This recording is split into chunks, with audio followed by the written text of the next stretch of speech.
Et tu penses encore à la Gaspésie? Tous les jours. Oui. Toi? Ouais, je pense tout le temps. J'ai tellement hâte d'arriver là un jour. Là. Allez vivre en Gaspésie! Wow! Il y a une route qui s'est ouverte. Mais comme à mi-chemin, c'est à 3 pistoles. Une route. Ben, une route pour mon travail. Ah, excuse, oui. Je trouve qu'il n'y a pas grand-chose là-bas. Tu sais, j'ai hâte qu'on parte en Gaspésie puis tout, mais je suis pas prête à ce que ça devienne concret. Pourquoi? Ben, pas pour le moment, je veux dire. Ça va être facile pour lui, dans le sens qu'il va pouvoir conserver le même travail puis tout ça. Mais moi, je vais tout perdre. Qu'est-ce que tu fais dans la vie? Je suis assistante au stage dans une université. OK. Fait que j'ai vraiment des bons avantages. Puis je viens de revenir au travail, je viens de reprendre. Fait que... Mais c'est ça, je suis pas prête en ce moment à faire ce deuil-là. OK, mais c'est ça, je te demande, c'était ça ma question. Quand est-ce que tu penses être prête à commencer à regarder, chercher? Je le sais pas, je sais. Écoute... Ben, je t'avoue que j'en ai ma dose de Montréal. Tout de suite, j'ai senti l'anxiété monter. OK. Ça m'a même pris par surprise. Tu ne sens pas prête intérieurement? Non. OK. Ce qui est difficile dans la communication, puis qu'on voit là, présentement, c'est que dans sa tête, Christelle, elle sait. Elle veut pas déménager, elle veut créer sa propre sécurité puis se bâtir. Elle entend son conjoint dire « Moi, je suis prête ». Et là, son conjoint, lui, il a envie de partir. Pour lui, ça fait partie de ses rêves, puis c'est correct. Mais là, elle n'ose pas trop, parce que les peurs embarquent. Mais là, si je dis vraiment que pour moi, c'est un projet que je veux pas faire pour l'instant, parce que je veux me sécuriser, j'ai un emploi, j'ai une job, je vais laisser une petite porte ouverte, que peut-être ça me plaît, mais... Puis là, j'extrapole, là, parce que je suis pas dans la tête à Christelle, mais ce dynamique-là, de pas vraiment dire les choses, par peur de blesser l'autre, par peur de perdre l'autre, c'est tellement fréquent. Quand on est dans ça, on se fait encore des illusions. On est à partir de la peur, à partir de l'insécurité, à partir de la survie. Donc, si je dis pas tout à fait les vraies choses, ben, je vais peut-être le garder plus longtemps avec moi. Mais au bout du compte, ça crée juste du faux. Ça crée juste des attentes qui sont pas vraies. Comment faire confiance à ce moment-là envers soi pour augmenter sa confiance en soi lorsqu'on n'est pas tout à fait dans la vérité par rapport à ce qu'on dit? Et comment le lien de confiance peut se créer avec l'autre? Parce qu'à ce moment-là, on fait juste dire ce que l'autre veut entendre pour pas le perdre, pour pas qu'il s'en aille, pour pas qu'il nous rejette, pour pas être le blessé et pour pas, moi, être blessé par la suite. Ça, c'est une des choses au niveau de la communication qui nuit le plus. La peur de perdre l'autre, la peur d'être rejeté, la peur... Et quand on parle de ces peurs-là, on parle de qui? On parle d'enfant. Hein? Fait que c'est l'enfant qui est au volant. Tu sais, l'adulte qui veut une vie, puis être bien dans sa vie, puis qui a décidé d'être autonome, puis de vivre en fonction... Ben sa peur, elle va être là. Dire, hey, j'ai peur de te le dire, mais non, ça me tente pas. Moi, je veux rester ici. Mais c'est ça qui va me rendre heureuse. C'est ça qui me fait du bien, c'est de rester ici. J'ai pas envie d'y aller en Gaspésie, si on prend cet exemple-là. Est-ce que ça implique que peut-être il va y avoir séparation? Ben oui, mais c'est ça. Je vais-tu faire quelque chose qui va me rendre malheureuse par peur de perdre l'autre? Et voilà. Physiquement non plus. OK. Comme j'essayais de t'expliquer, moi, si je reste trop longtemps ici, ça va me rendre dépressif. C'est juste plate parce que j'ai l'impression que c'est un éternel recommencement. On y va pas. On y va, on Mais attend, toi, tu serais prêt à partir là? Moi, je serais prête à partir n'importe quand. OK. Fait que ça fait combien de temps que vous avez le projet de la Gaspésie que vous reportez? Ça fait au moins 2 ans, là. OK. Moi, ça brûle là, pour y aller. J'ai Tellement désolée, là.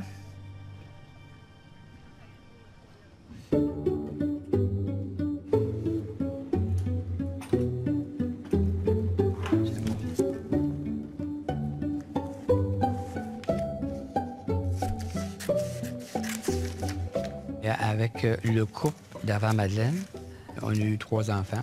OK. On a eu 3 garçons. Moi, j'étais souvent au travail. J'étais toujours au travail, d'ailleurs. Elle en avait assez. OK. Elle est partie avec les 3 enfants, elle est partie avec les trois garçons. Et elle a eu comme la moitié de mon fonds de pension, la moitié de mon régime de retraite. Est-ce que ça vous a insécurisé financièrement, tout ce processus de Ah, divorce-là? mon Dieu, j'avais un bon travail, mais je ne pouvais pas me ramasser l'argent. Puis là, vous êtes resté 2 ans célibataire avant de rencontrer Madeleine? Oui, 2 ans célibataire.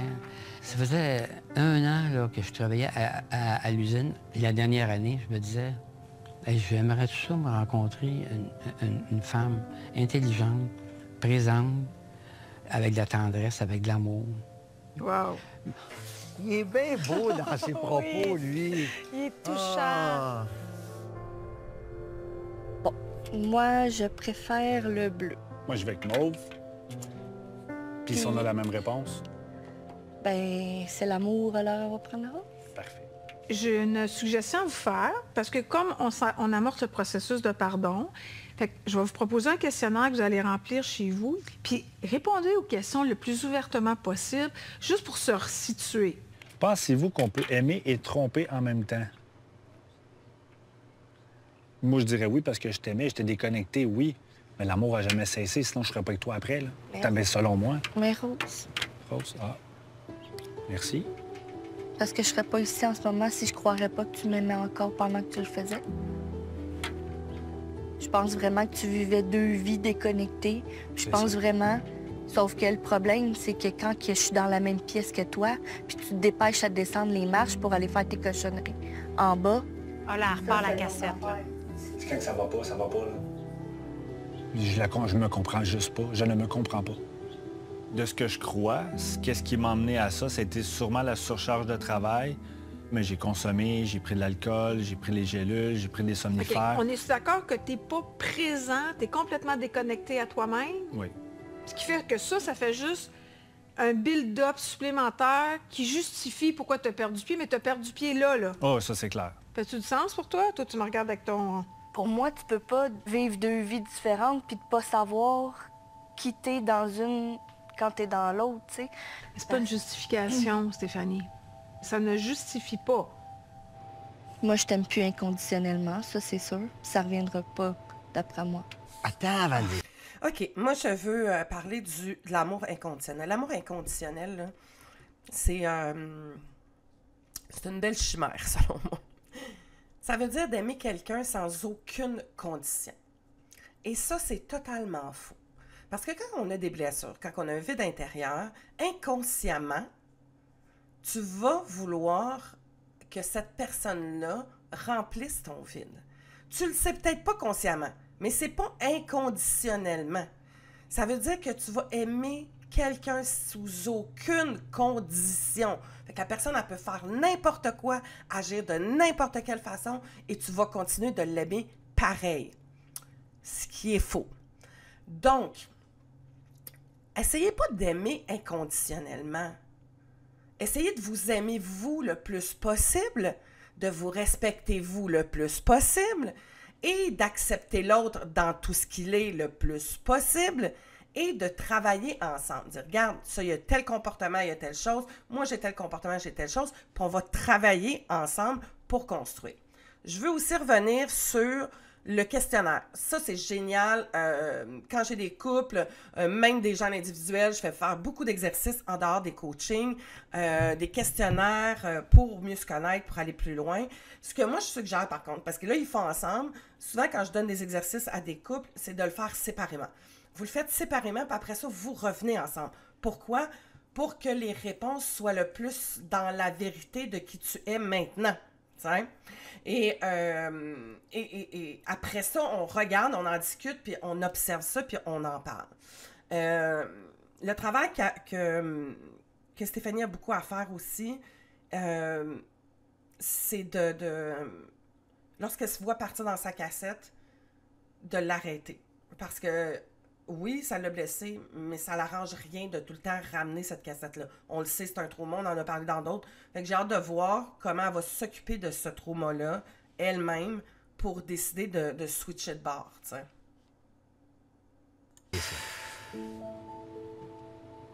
Je peux pas dire qu'il n'y a pas d'amour. Il y en a de l'amour, mais je t'aime plus comme avant. C'est un amour différent. Je suis pas con, je le remarque dans ses yeux que les étoiles sont plus comme qui étaient. Je me croise tout le temps les doigts en espérant que ça revienne un jour, puis j'essaie d'être positif, puis de me dire oui, ça va revenir, mais... Mais est-ce que ça te fait de la peine de voir la peine que tu lui as faite? Ben oui, c'est quelque chose que j'aurais jamais dû faire. Je l'ai brisé en 1 million de morceaux. J'ai détruit la femme que j'aime. Pensez-vous que l'infidélité est un motif de rupture? Oui, Oui, on s'entend. effectivement. C'est parti, mon kiki. Je peux pas croire que je vais prendre l'autoroute à l'heure de pointe. Bon, qu'est-ce que tu fais, toi? Tu tournes ça à droite ou pas, là? C'est une pinotte. Je sais que je suis verbomoteur quand... puis même si je conduis puis je suis toute seule dans le véhicule, je verbomoteur. Bon, un camion devant. Tu as vu la longueur de tout ça, toi? Ah, elle commande tout ce qu'elle voit. C'est donc ça rouge, pas de gêne. Bon, t'as-tu peur, toi, Michel, là? Tu manques de pratique. Je manque de pratique. L'année prochaine, ça va faire 50 ans que je conduis. Vous ne conduisez pas de la même façon. Pas du tout. Est-ce que ça sous-tend que Michel a une conduite... Spontanée. Et moi, c'est de la prévention. Ah ben oui. on est Donc, si fidèle j'ai ce à que vous tourner êtes. à droite, je vais me préparer 2 feux de circulation avant. Tu vois, j'avais un peu mal au ventre tout à l'heure, là. Bien là, le stress de la route, là, Ouais. ça m'enlève même mon envie. C'est fort pareil, hein? Moi, j'aime mieux partir un peu plus tard, mais je pense pas au trafic. Fait que on se retrouve tout. À cause de moi, des fois, on se retrouve comme 5 minutes en retard, des fois 10 minutes.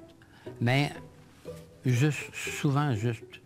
Fait que dans le fond, vous avez un problème avec votre communication, mais avec le rythme. Vous êtes plus vite, vous êtes plus comme toujours un pas par en avant, puis vous êtes plus spontané. 3 pas un en peu arrière. un peu Oui, plus oui, lent. c'est ça. Place-toi loin des autres autos parce que... Oui, d'accord, Michel. Ça, c'est intéressant. Ça, c'est dans les caractéristiques que Louise parle beaucoup. Le vite lent, et le côté plus cartésien. On le voit très, très bien dans l'organisation. Les deux vont être amenés par l'anxiété. Hein? Système nerveux autonome, on a des blessures, on a une programmation, on est insécure. Cette insécurité-là crée de l'anxiété. Pour être capable de pallier à ça, j'agis de différentes façons. T'en as qui vont fuir la situation, donc ils vont être plus en retrait puis ils vont s'en aller par en arrière. T'en as d'autres qui vont figer sur place, donc pas capable de rien faire. Puis d'autres vont être plus en action. Donc, on va voir souvent les gens très perfectionnistes qui vont aller de l'avant, qui vont avoir, qui vont être très organisés, vont avoir fait des plans. Ils partent en vacances, là, puis c'est à minute près où ce qu'ils s'en vont, qu'est-ce qu'ils font. La valise, ça fait 2 semaines qu'ils la font, même 3 semaines, même 1 mois avant de partir. Tu vas avoir les autres qui vont être plus dans la fuite, dans le moment, pas tant le moment présent, mais dans je suis pas connectée à ça, j'ai besoin de le sentir quand ça approche, et que là, ils vont se nourrir par le fait que ils vont être souvent dernière minute, puis là, ils vont faire les choses de cette façon-là, moins structurées, moins organisées. C'est de trouver le rythme entre les deux, puis d'accepter que, c'est quoi que ça l'amène comme force dans notre relation d'avoir une personne organisée, t'sais? Puis que moi, j'aime ça me faire organiser parce que moi, j'aime pas organiser. Pas que j'aime pas ça, j'ai pas ça, cette structure-là intérieure. C'est l'autre qui a cette structure-là intérieure. Donc, comment on peut l'amener? Mais sans tomber dans les reproches. C'est là, souvent, que le problème. C'est que, toi, t'es pas comme moi, c'est toi qui est pas bon et qui est pas correct. Ah, mais toi, tu fais pas ça comme moi, t'es pas correct. Non, on a 2 modes de fonctionnement différents. That's it. Il y a pas de bon, pas de mauvais. C'est juste différent. Comment on peut faire que ça soit le fun de le fait d'être différent, t'sais? Puis ça vient encore une fois avec le fait que, si t'es pas comme moi, puis si tu fais pas comme moi, tu vas peut-être moins m'aimer, puis tu vas peut-être me critiquer, puis là, c'est la critique qui embarque. Puis on s'en sort plus, là, pour des niaiseries, tu sais. D'accord, Michel. On a un auto neuve, là. Je comprends. Regarde, il y a de la place partout. Ça, là, c'est pour toi. Pourquoi pensez-vous avoir été trompé? Si je reviens à ce qu'on a parlé la première rencontre, c'est peut-être parce que justement, j'ai peut-être pas nommé mes limites assez fort. Toi, qu'est-ce que tu as vécu à travers cette épreuve-là qui ressemble à ce que tu as déjà vécu? Tu sais, étant jeune, ma mère a priorisé ses vices au lieu de moi-même. Tu sais, lui a priorisé ses vices au lieu de moi encore. OK, stop. C'est exactement ça. Le pattern qui se répète. C'est comme, encore une fois, après tout ce que j'ai fait, m'occuper de mon petit frère, prendre soin des responsabilités de ma mère, devant la grande souffrance, c'est encore ça qui est réactivé. Tu étais tellement affairée à faire tout ce qui se devait d'être fait pour avoir une maison impeccable, puis une maison propre, puis que ses repas soient faits, puis que son lavage soit fait, que tu étais moins disponible émotivement. Puis quand tu es disponible émotivement, tu le sens que ton chum s'éloigne, puis tu le sens qu'il est moins présent, puis qu'on manque de temps ensemble. Tu n'as pas su t'occuper de tes besoins de femme. Ben, elle n'a pas su le faire parce qu'elle n'avait pas le programme pour le faire. Tu sais, ce qu'on voit là, OK, la maman, quand elle était petite, c'était un enfant, là. Quand on est à 2 places différentes. Elle est tout petite, sa mère a des problèmes. Ça l'impacte, ça crée des souffrances, des blessures à la petite Stéphanie. Mais ce que sa mère fait, c'est pas virer contre elle, c'est pas pour elle. Mais la petite Stéphanie, elle se retrouve là-dedans avec une mère qui ne fait pas sa job de maman, pour plein de raisons, là, sans jugement. Là. Et là, elle se retrouve à être dans le mode survie. Pour survivre, il faut qu'elle fasse ce qu'elle devait faire, s'occuper de son petit frère puis d'elle, puis elle avait les outils intérieurs pour le faire, parce qu'elle l'a fait. Donc ça, c'est quelque chose de super positif. Elle a été, parce qu'elle aurait pu pas le faire. Les enfants ont été placés, puis, tu sais, ils ont été placés, mais vous comprenez ce que je veux dire? C'est qu'elle a eu, à l'intérieur d'elle, ces capacités-là de prendre soin de l'autre, de son petit frère, de sa mère. Puis ça, c'est des belles forces qu'elle a gardées tout au long de sa vie et qu'elle a transposées dans son couple, OK? Quand elle se retrouve dans son couple, là, elle n'est pas une adulte équipée. Elle ne comprend pas, ce chemin-là. Elle est dans une relation où elle est dans un pattern où elle perpétue la même chose que quand elle était petite. Et là, dans son inconscient, c'est « faut pas que je le perde, donc il faut que je fasse encore mieux pour pas me retrouver à la DPJ ou perdre ma famille encore une fois. » C'est comme si la petite fille, elle avait peut-être manqué son coup, puis elle a enregistré qu'elle avait manqué son coup, puis c'est pour ça qu'ils ont été placés. Et là, elle se retrouve dans sa propre famille. Faut pas qu'elle manque son coup. Fait que très exigeante envers elle-même, d'accepter l'inacceptable, d'avoir quelqu'un qui te contrôle, qui est jaloux, qui dit quoi faire, quoi pas faire. Puis bon, on voit la dynamique et tout ça. Donc, ça reste là-dedans. Et lorsque la personne tombe en état de consommation puis brise l'entente, bien, ça ravive toute cette histoire-là. Donc, ce que moi, je veux amener par rapport à tout ça, c'est que ce que vit Stéphanie, ça, intérieurement, c'est un ménage personnel par rapport à ses propres blessures qui ont été déclenchées par l'infidélité et la consommation de son conjoint. Et c'est là qu'elle doit faire ce travail-là pour elle, mais pas en lien avec le conjoint. Ça, c'est un élément déclencheur. C'est tout à fait, ça excuse pas, là. Pour moi, c'est pas... Tu as fait un geste qui est un manque de respect, mais il y en avait plein de manques de respect avant celui-là aussi, tu sais. Fait que c'est comme le summum du manque de respect dans tous les manques de respect qu'il y avait, tu sais, à ce moment-là, de ce côté-là. Ce qu'il faut revenir, c'est, est-ce que moi, qu'est-ce que j'ai accepté? Puis voir la réalité. Puis, tu sais, puis de se dire, OK, à partir de maintenant, je vais essayer de m'équiper pour être un adulte fonctionnel et être capable de m'occuper de cette petite fille-là qui est tout le temps dans ses blessures. Ma job, comme femme puis comme maman, c'est de devenir la meilleure maman pour moi et la meilleure femme pour moi, pour m'occuper de cet enfant-là qui est blessé. Et c'est là que le travail est.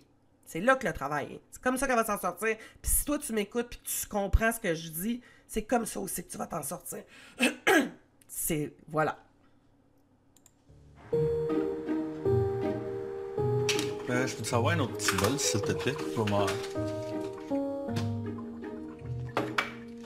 Il est 6h16. Ça va-tu? T'as l'air tout nerveux. Non, je me dépêche. On a fait un beau souper avec son cousin. Ça, c'était vraiment le fun. Allô, Christelle? Allô, Christelle? Allô, ça va? Flucky, ici. J'ai apporté un petit vino. Nous autres aussi, on a amené... on a acheté 2. Oh boy, OK, vous êtes équipés. Ouais. Puis ton rapport à l'alcool, que ça avait l'air? Ben, je suis fière de moi. Il y a eu plusieurs jours où j'ai pas bu. Ah, quand même? Oui, vraiment. Puis ça n'a même pas été difficile. C'était pas une résistance, OK? J'avais juste pas envie, tout simplement.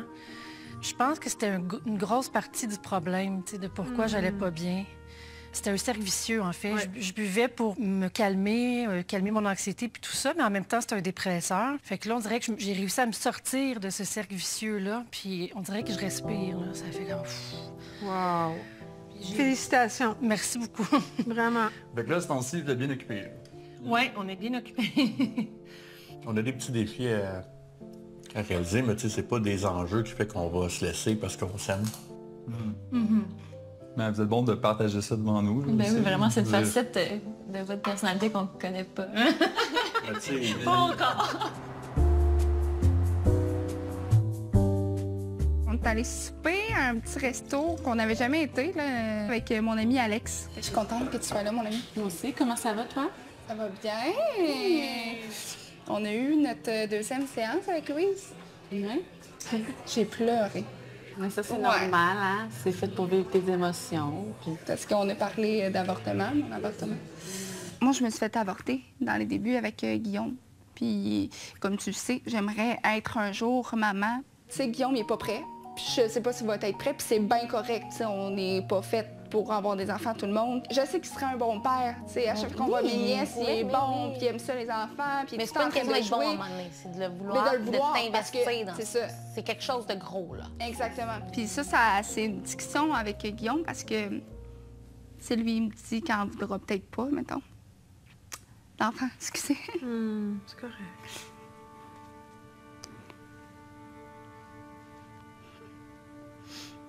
Mais... T'es-tu négociable là-dessus? Je pense pas.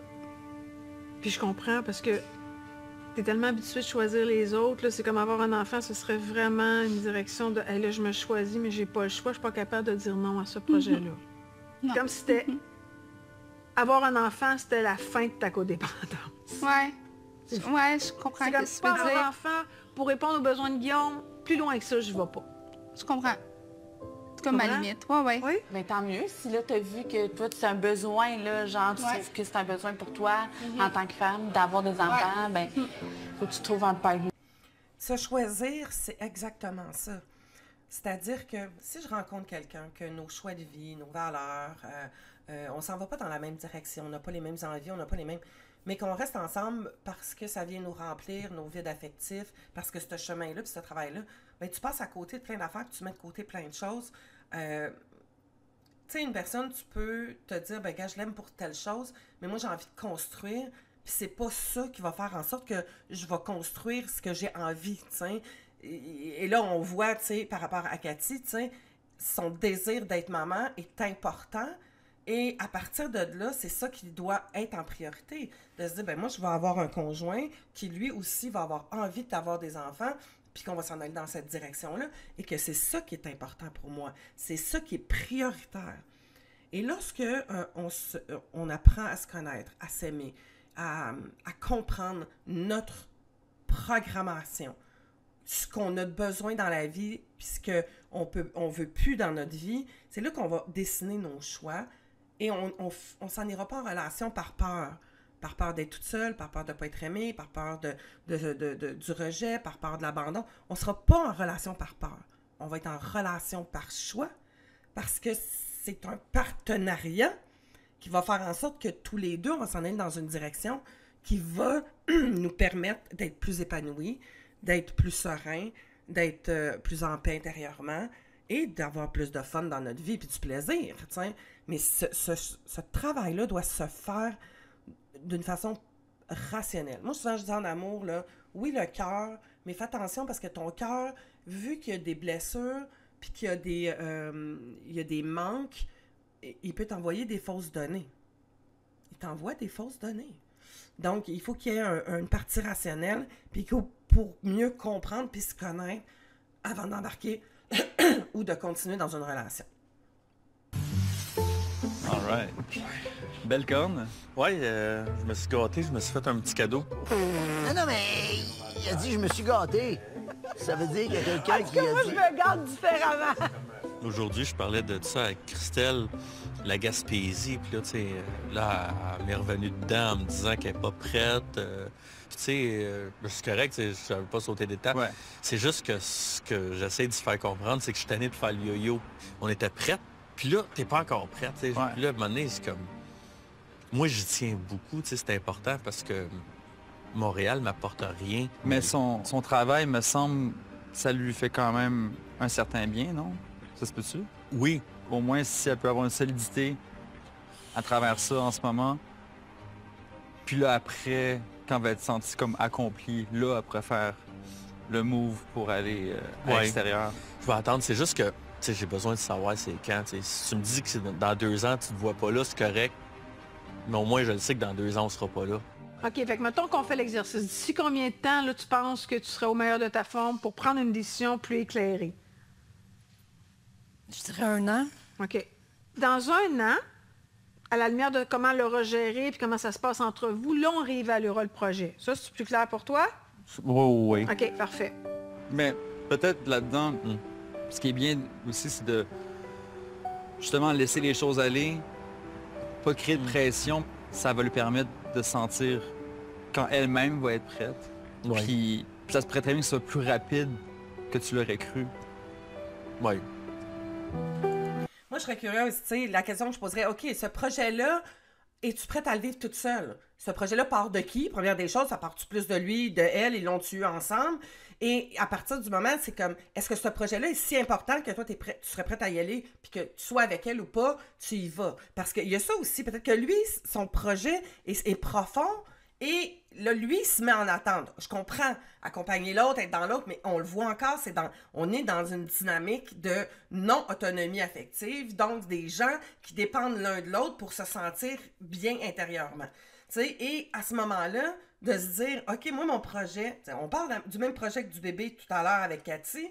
Gino, est-ce que moi, ça, là, c'est tellement important pour mon équilibre personnel, pour mon bien-être, pour ma joie de vivre, pour ma paix intérieure. Moi, je veux le réaliser, ce projet-là, que je sois avec Christelle ou non à ce moment-là, tu sais.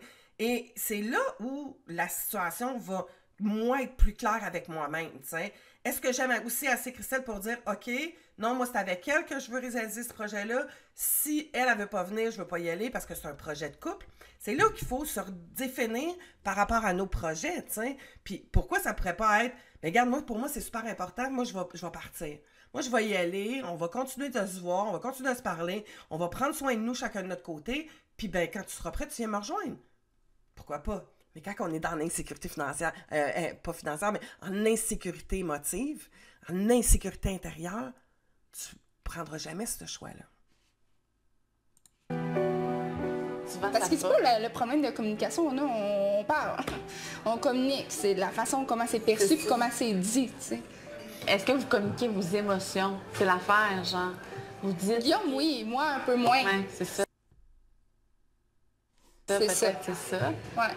J'ai tout le temps été la fille forte, là, tu sais, qui était tout le temps de bonne humeur, puis qui était donc, toute la vie est belle, puis que je voulais donc tout le monde soit correct, puis m'assurer que les gens sont corrects. J'ai tout le temps été comme ça depuis que je suis toute petite, là. Pourquoi?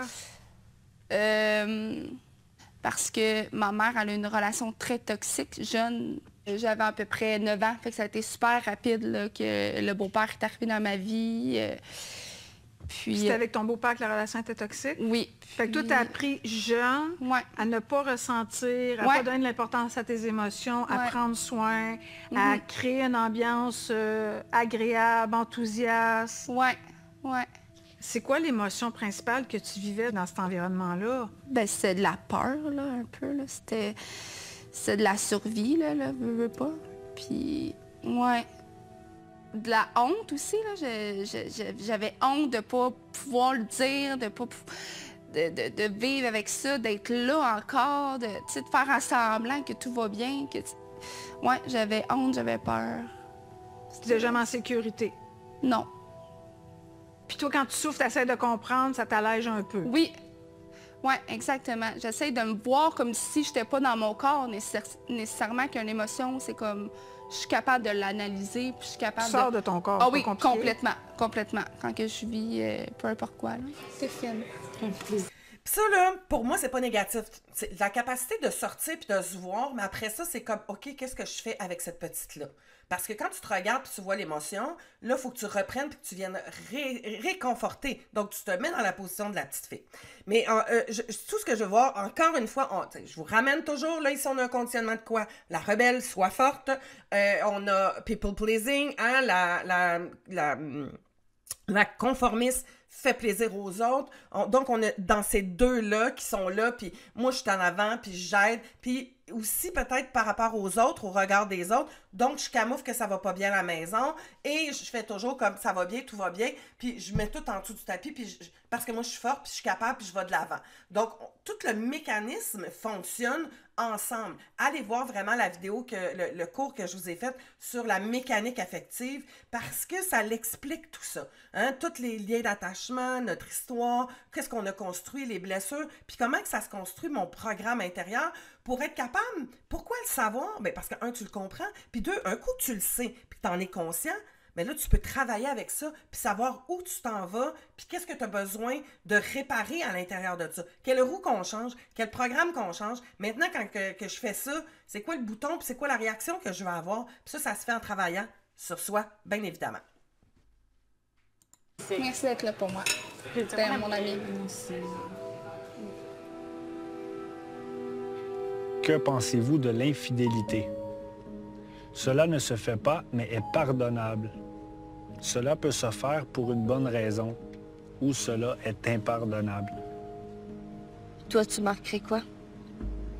Ça se fait pas, ça c'est un fait. Mais c'est pardonnable. Sous condition. Si tu n'imagines pas que ce soit pardonnable, comment veux-tu y arriver? Ah, ça c'est sûr. Émotivement, qu'est-ce qui te blesse le plus? C'est l'abandon sûrement encore. À chaque fois que ça repop, là, c'est ta blessure d'abandon qui réapparaît. C'est ça qui fait mal. Pendant 1 mois, là, il n'était pas là. Là, on a vraiment des exemples de patterns qui se répètent. Hein? Oui, puis on en parle depuis plusieurs saisons, des patterns. Malheureusement, c'est rare qu'on y échappe. On a tendance, une fois adulte, à revivre une souffrance qu'on a vécue comme enfant. L'abandon, l'insécurité, l'abus, le rejet. La bonne nouvelle, c'est qu'on est plus en mesure d'identifier la blessure puis la guérir une fois pour toutes. On a le pouvoir de reconnaître des situations souffrantes puis d'agir autrement. On n'a plus besoin de subir ça. Mais c'est pas facile parce que même si c'est souffrant, on est plus confortable de rester dans ce qu'on connaît. C'est ça le travail que les participants vont avoir à faire. Ne plus tolérer ce qui leur fait du mal et transformer leur relation en quelque chose qui est sain et positif. Tout ça, là, ça fait combien de temps que tu le sais déjà, ces réponses? Je le savais tout le temps, Stéphanie. Okay. L'année passée, le problème, c'est que c'est moi qui étais en... J'étais pas là. J'étais juste pas là. Mais tu étais déconnecté, mais tu y as écrit... C'est pas grave, elle va s'en remettre, elle va s'en oui, mais c'était s'en faire. Oui, ça a été écrit, ça, pendant ces temps-là. Qu'un jour, elle va m'en revenir puis qu'elle va me pardonner pour ça. Non. Je comprends, mais tu savais déjà que j'avais un grand cœur puis que j'allais te pardonner. Pourquoi qu'encore là, je l'autorise? Pourquoi que j'autorise la pire chose qu'il me fait puis que je suis encore là auprès de lui? OK, la réponse, c'est quoi? Le fait de me retrouver seule, je pense. OK. Puis le fait de te retrouver tout seul, est-ce que c'est plus grand et souffrant que l'idée de rester avec lui pour préserver ta famille? Oui, parce que je me suis tellement donnée envers ma famille et lui que je ne sais même pas qui je suis personnellement, en dehors de lui. T'es full honnête, Stéphanie, avec toi-même, c'est ça qui va t'aider à guérir. Moi, l'idée d'être seule, puis de faire éclater ma famille, c'est trop souffrant à envisager. J'aime mieux rester là, puis qu'on tente de réparer. Est-ce que je résume bien? Oui. Sais-tu quoi? Tu fais le contraire de ta mère. Ta mère, elle a priorisé ses vices, pour prendre ton expression, au détriment de prioriser ses enfants. Toi, tu te piles sur le cœur pour prioriser tes enfants, tout en cheminant pour toi. C'est honorable, ça, de rester là? Oui. Sais-tu quoi? Si ça marche pas, Stéphanie, là, un jour, tu pourras t'asseoir devant tes filles et dire « Hey, j'ai essayé. » Puis votre père aussi a essayé. Malheureusement, on n'a pas sauvé la baraque du couple, mais on a tout fait pour sauver la famille. Ça, c'est le pire des scénarios. Tu vas avoir la conscience tranquille? C'est pour ça que tu l'as fait? C'est pour ça que tu es resté? Oui, exactement. Je t'aime.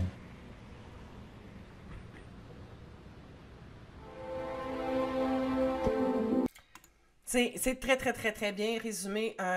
Puis bravo, vraiment, Stéphanie. Oui, c'est avec cette honnêteté-là, puis de se regarder, puis de mettre des mots, puis de se dire, ben oui, c'est ça. C'est ça. Regarde, on va arrêter de jouer au fou, on va arrêter de me cacher. C'est ça. Puis j'aime mieux rester là parce que c'est trop souffrant. Puis en même temps, il y a tout ce côté-là, comme elle dit, si je répète, ce sentiment d'échec-là, parce que oui, il y a comme, tu sais, je trouve ça très beau ce que Louise a fait, de mettre en lumière par rapport à la mère. Il y a également le fait que petite enfant, elle a peut-être enregistré que, ben, on m'a placée, donc j'ai pas pu sauver la famille. Là, je la sauverai plus, comme je vous disais tout à l'heure. T'sais. Donc, il y a ça. Mais au travers ça, ce travail sur elle-même est prioritaire. Parce que c'est là que, si en apprenant à se connaître, en développant qui elle est, en cherchant, en lisant des livres, en travaillant sur elle, en s'introspectant, en se donnant du temps, puis en laissant plus son conjoint être dans le contrôle avec elle, en mettant son pied à terre, puis, tu sais, puis mettre son... C'est ça. Dire pause, parce que là, elle reprend un certain pouvoir du fait que là, lui a fait une grosse gaffe, donc ça va jouer dans la dynamique aussi. Et ça va l'amener à avoir sa propre autonomie.